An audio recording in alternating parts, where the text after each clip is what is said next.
రాకాలోకంకి స్వాగతం. ఈ కంటెంట్ మీకు నచ్చినట్టయితే లైక్ చేయండి, మీ బంధుమిత్రులకి షేర్ చేయండి. ఇప్పటివరకు సబ్స్క్రైబ్ చేసుకోకపోతే సబ్స్క్రైబ్ బటన్ని నొక్కండి, అదేవిధంగా బెల్ ఐకాన్ని కూడా తప్పనిసరిగా నొక్కండి. మిత్రులారా,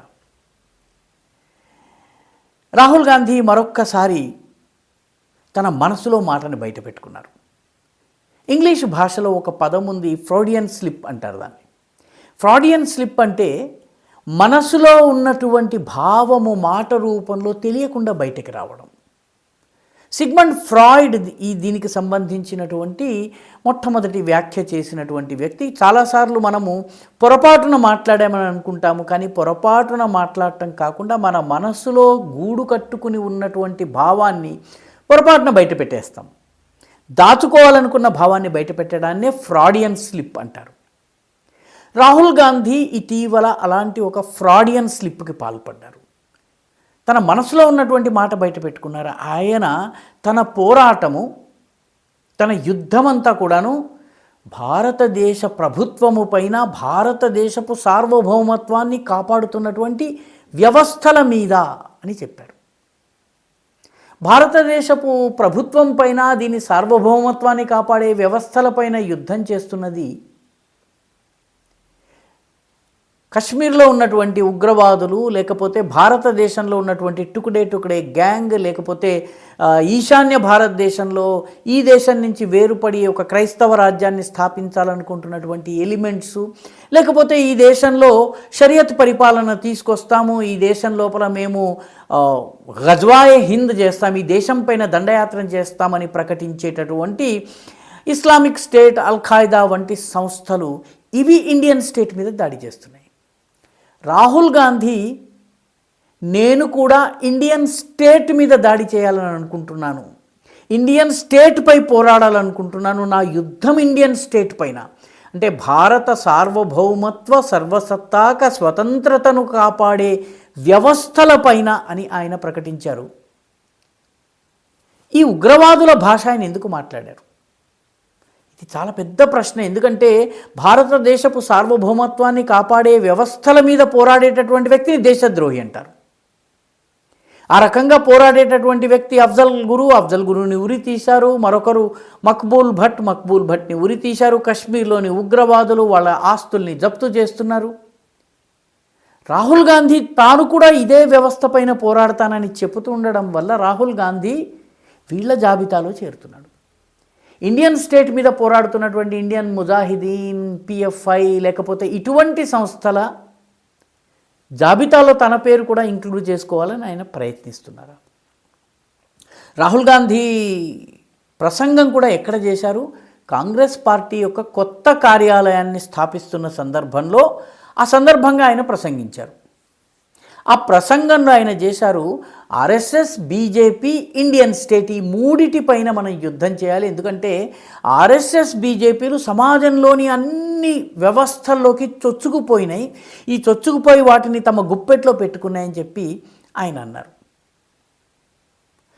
కాబట్టి తన పోరాటము ఇండియన్ స్టేట్ పైన అన్నారు.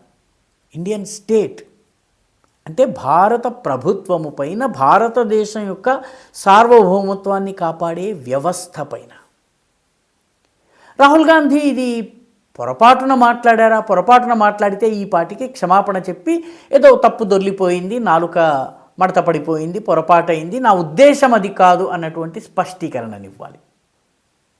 ఈ వీడియో చేసే సమయానికి రాహుల్ గాంధీ పొరపాటు జరిగిందని చెప్పి వ్యాఖ్య చేయలేదు. దాని అర్థం ఏంటంటే ఆయన బాగా ఆలోచించి ఈ వ్యాఖ్య చేశారు.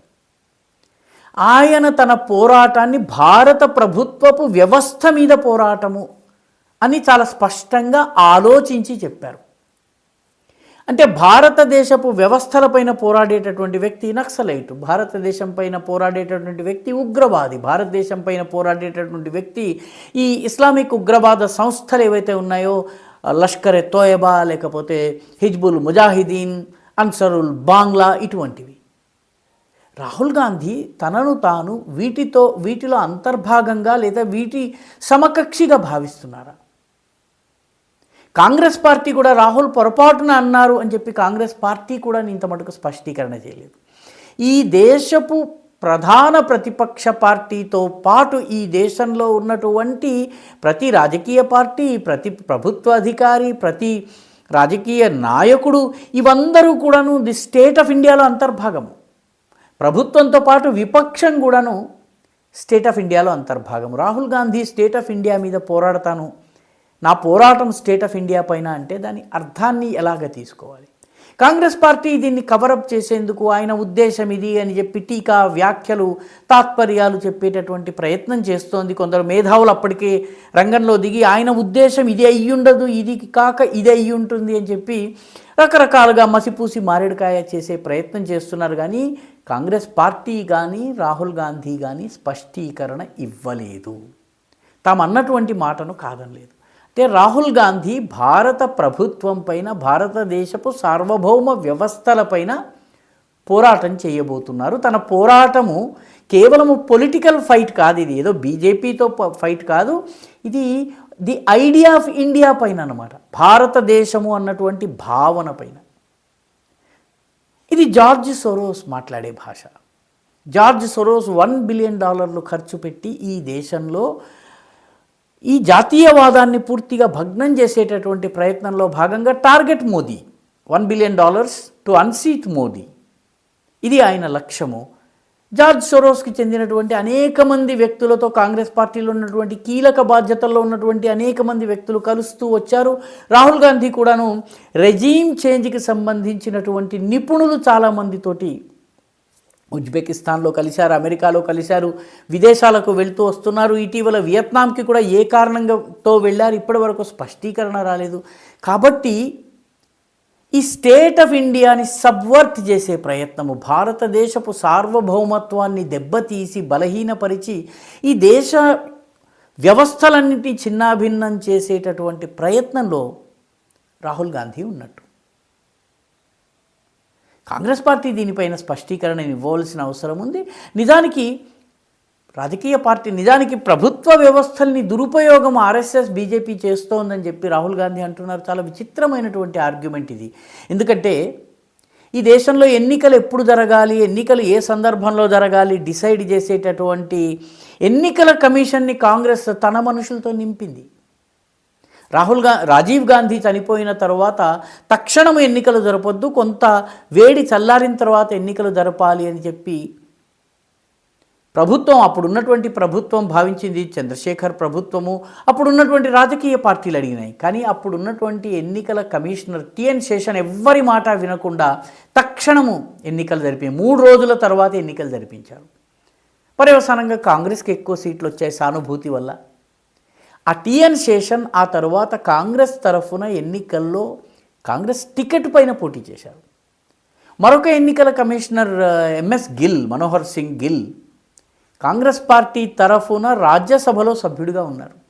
కాబట్టి అధికార వ్యవస్థలని సబ్వర్ట్ చేసింది, వాటిలో చొరబడి ఇష్టారాజ్యం చేసింది కాంగ్రెస్ పార్టీ. కాంగ్రెస్ పార్టీ గత 60-70 సంవత్సరాలు ఇదే పని చేసింది. సుప్రీంకోర్టు జడ్జిలు కమిటెడ్ జడ్జిలు ఉండాలి, ఆ జడ్జిలు అధికారంలో ఉన్నటువంటి ప్రభుత్వానికి అనుకూలంగా మాట్లాడాలి అని కాంగ్రెస్ పార్టీ ఎమర్జెన్సీ సమయంలో వ్యాఖ్యలు చేసింది. ఎమర్జెన్సీ సమయంలో అసలు మౌలిక అధికారాలు ప్రజలకు ఉండనవసరం లేదు, జీవించే హక్కు కూడా ప్రజలకి ఉండనవసరం లేదు అన్నటువంటిది కాంగ్రెస్ పార్టీ. ఈరోజు వ్యవస్థలన్నిట్లోనూ ఆర్ఎస్ఎస్ బీజేపీ ఇన్ఫిల్ట్రేట్ అవుతున్నాయి, వాటిని సబ్వర్ట్ చేస్తున్నాయని చెప్పి రాహుల్ గాంధీ ఏదైతే మాట్లాడుతున్నారో ఇది నిజానికి కాంగ్రెస్ పార్టీ 50-60 సంవత్సరాలు ఇదే చేసింది. దాని చరిత్ర మొత్తం అంతా కూడా ఇదే. ఇవన్నీ తెలుసుకోకుండా రాహుల్ గాంధీ మాట్లాడటం ఒక విడ్డూరం. పైగా తన పోరాటం బీజేపీ పైనో ఆర్ఎస్ఎస్ పైనో పోరాడే హక్కు ఆయనకుంది. సైద్ధాంతికంగా ఆర్ఎస్ఎస్ని బీజేపీని వ్యతిరేకించే హక్కు ఈ దేశంలో అందరికీ ఉంటుంది, రాహుల్ గాంధీకి కూడా ఉంటుంది. ఇండియన్ స్టేట్ని వ్యతిరేకించటము, భారత ప్రభుత్వ సర్వసత్తాక సత్తా ఏదైతే ఉందో దానిని సవాలు చేయటము దేశద్రోహం అవుతుంది. ఈ దేశద్రోహానికి రాహుల్ గాంధీ పాల్పడుతున్నారా? రాహుల్ గాంధీ దీనిపైన స్పష్టీకరణను వీలైనంత త్వరగా ఇవ్వవలసి ఉంటుంది. లేకపోతే ఆయన పైన దేశద్రోహపు కేసు కూడా పెట్టవచ్చు. నిజానికి ఆయన తన పైన దేశద్రోహ కేసు పెట్టిన తర్వాత జస్టిస్ చౌదరి లాగానో వీరపాండ్య కట్టబ్రహ్మన్ లాగానో ఒక బిల్డప్ ఇచ్చి ఏదన్నా రాజకీయంగా ఏదన్నా కాస్త మైలేజ్ సంపాదించాలని చెప్పి భావిస్తున్నారా? ఒక్కొక్క ఇండి కూటమి పార్టీ వెళ్ళిపోతున్నటువంటి నేపథ్యంలో తానే కరడుగట్టినటువంటి పోరాటవాదిని నిరూపించుకునేందుకు ఇటువంటి స్టేట్మెంట్లు చేస్తున్నారా? ఢిల్లీలో ఆమ్ ఆద్మీ పార్టీ కూడా కాంగ్రెస్ని చీదరించుకుంటున్నటువంటి నేపథ్యంలో ఇలా మాట్లాడక తప్పని పరిస్థితి రాహుల్కి వచ్చిందా? దానిలో ఆయన మాటలు అదుపు తప్పాయా? ఇవన్నీ ఆలోచించవలసినటువంటి ప్రశ్నలు దేశ రాజకీయ నాయకులు రాజకీయ పార్టీలను, రాజకీయ సిద్ధాంతాలను, రాజకీయ పార్టీల పనితీరును ప్రశ్నించవచ్చును, కానీ దేశము, దాని ఉనికి, దాని మనుగడ, దాని జీవగర్రనే ప్రశ్నించేటటువంటి పరిస్థితి వస్తే అది చాలా దారుణమవుతుంది. దానిని సమర్థించడం కూడా ఈక్వల్లీ దేశద్రోహం అవుతుంది. ఈ వీడియో మీకు నచ్చినట్టయితే లైక్ చేయండి, షేర్ చేయండి, ఈ ఛానల్కు సబ్స్క్రైబ్ చేయండి. మీ అభిప్రాయాన్ని కమెంట్ల రూపంలో తప్పనిసరిగా పంపించండి.